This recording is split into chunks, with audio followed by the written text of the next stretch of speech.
सदा शंकर पद पूजा, करहि सदा शंकर पद पूजा।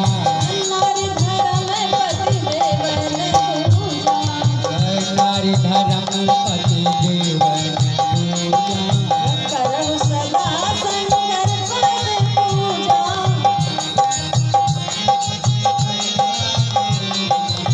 नारी धर्म पति देवन पूजा, नारी धर्म पति देवन पूजा। नारी धर्म पति देवन। अब देखिए भैया, पार्वती जी की विदाई हो रही है। पार्वती जी की माता मैना जी अपनी बिटिया को शिक्षा देती हैं, उपदेश देती हैं कि करहु सदा शंकर पद पूजा, नारी धर्म पति देवन दूजा।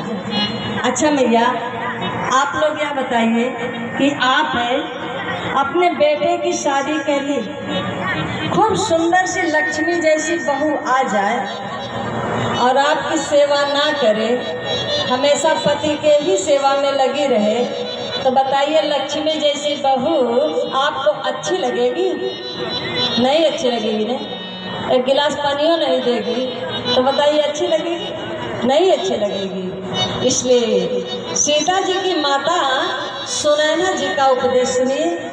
जिस समय सीता जी की विदाई हो रही थी, उस समय सीता जी की माता सुनैना जी अपनी बिटिया सीता जी को क्या शिक्षा देती हैं? सुनैना जी ने कहा कि सास ससुर गुरु सेवा करें। सास ससुर गुरु सबके सेवा का उपदेश दे रही हैं कि सास ससुर गुरु सेवा करो, पति रुख लख आयस अनुसर हो।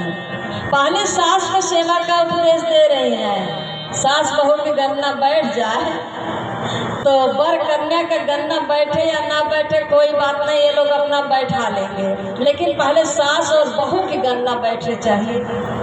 तो सीता जी की माता सुनैना जी ने कहा कि सास ससुर गुरु सेवा करें, पति रुख लख आयस अनुसर। क्यों इतना सेवा का उपदेश दे रही हैं? क्योंकि सीता जी के यहाँ सास ससुर गुरु पति सभी लोग थे, बहुत बड़ा परिवार था सीता जी के यहाँ। इसलिए सीता जी की माता शिक्षा देती हैं कि सास ससुर गुरु सेवा करे हो, पति रुख लख आयस अनुसर हो। और बाबा भोलेनाथ के पास ये तीनों का अभाव था। बाबा भोलेनाथ के यहाँ ना तो माता, ना तो पिता, ना तो गुरु। बाबा भोलेनाथ ही जगत के माता पिता और गुरु तीनों थे कि जगत मातु पितु शंभु भवानी, तुम त्रिभुवन गुरु वेद बखाना। पूरे त्रिभुवन के गुरु बाबा विश्वनाथ जी, जगत के माता पिता बाबा विश्वनाथ जी।